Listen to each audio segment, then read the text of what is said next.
دوستو، کسی جنگل میں ایک شیر اپنے بیوی بچوں کے ساتھ رہا کرتا تھا۔ اس شیر کا زندگی گزارنے کا انداز باقیوں سے بڑا الگ تھلگ تھا۔ اس شیر نے اپنی فیملی میں اعلان کر رکھا تھا کہ مجھے صبح اٹھنے کی عادت نہیں ہے، میں ہر روز صبح اٹھ کے دوسرے شیروں کی طرح اپنے شکار پر نہیں جا سکتا، اور میں اپنے خاندان کے دوسرے شیروں کی طرح اپنے بیوی بچوں کے لیے رزق کمانے کا ذمہ نہیں اٹھا سکتا۔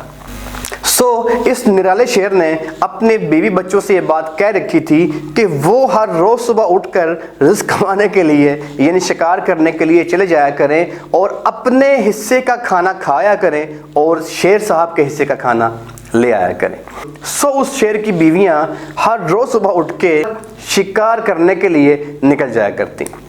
2-4 گھنٹے کی تگ و دو کے بعد وہ اپنے حصے کا کھانا کھا آتی اور اس شیر کے حصے کا کھانا اسے لا کے دے دیتی۔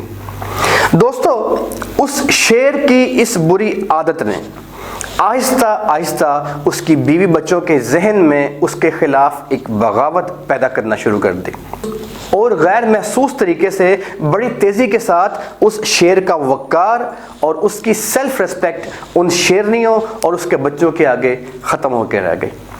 پھر ایک دن اس کے بیوی بچوں نے اس شیر کی اس بری عادت سے کہ وہ اپنے حصے کے فرائض ادا نہیں کرتا تنگ آ کر ایک عجیب و غریب فیصلہ کیا۔ ایک دن آسمان کی آنکھ نے ایک بڑا عجیب و غریب نظارہ دیکھا کہ یہ شیرنیاں صبح کے وقت جس تازہ کھانے کو شکار کر کے کھانے کا پلان کر رہی تھیں وہ کوئی اور نہیں، وہ خود وہی شیر تھا۔ جی ہاں ناظرین، ان شیرنیوں نے یہ فیصلہ کیا کہ آج ہم اپنا کھانا اسی شیر کو شکار کرنے کے بعد کھائیں گے، آج ہم اپنا کھانا اسی شیر کو شکار کر کے اس کے تازہ گوشت کو اپنے بچوں کو بھی کھلائیں گے اور خود بھی کھائیں گے۔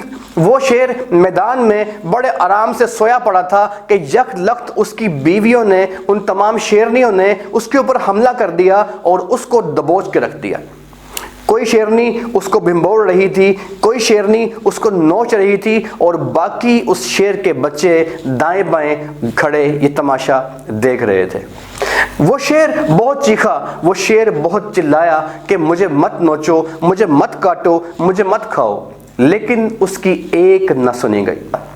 وہ شیر تھا تو ایک شیر، لیکن وہ اپنے حصے کی ذمہ داریوں کو ادا کرنا نہیں چاہتا تھا۔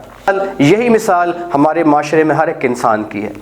جو شخص اپنے حصے کی ذمہ داریاں پوری کرنے کی کوشش نہیں کرتا، اس کو نہ تو اس کے اہل و عیال معاف کرتے ہیں اور نہ ہی اسے قدرت معاف کرتی ہے۔ اس شخص کے ساتھ، اس انسان کے ساتھ، اس جانور کے ساتھ نہ صرف اس کی فیملی ممبرز بلکہ اس کا خدا بھی ناراض ہو جایا کرتا ہے۔ لہٰذا اپنے فرائض کو ادا کرنے میں کبھی کوتاہی مت کیا کیجیے، اور ایک مرد ہونے کی حیثیت سے یہ آپ کی بنیادی ذمہ داری ہے کہ آپ اپنے حصے کا رزق کمانے کی کوشش کریں۔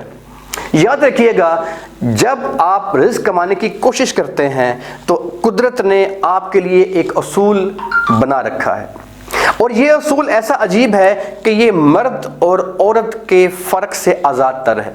اسی کہانی کا دوسرا پہلو یہ ہے کہ ان شیرنیوں کی ذمہ داری رزق کمانا نہیں تھا، اس کے باوجود جب وہ رزق کمانے کے لیے نکلیں تو ان کو اللہ تعالیٰ نے ان کے حصے کا رزق مہیا کر دیا۔ اسی طریقے سے جب ہمارے معاشرے میں کوئی خاتون اپنے حصے کا رزق کمانے کے لیے نکلتی ہے، اپنی صاف نیت کے ساتھ اپنے میاں یا اپنے بچوں کی بہتر زندگی کے لیے کوشش کا آغاز کرتی ہے، تو اللہ تعالیٰ اس کی نیت کے بدلے میں اس کے لیے بہترین رزق اور بہترین اسباب کا انتظام فرما دیتے ہیں۔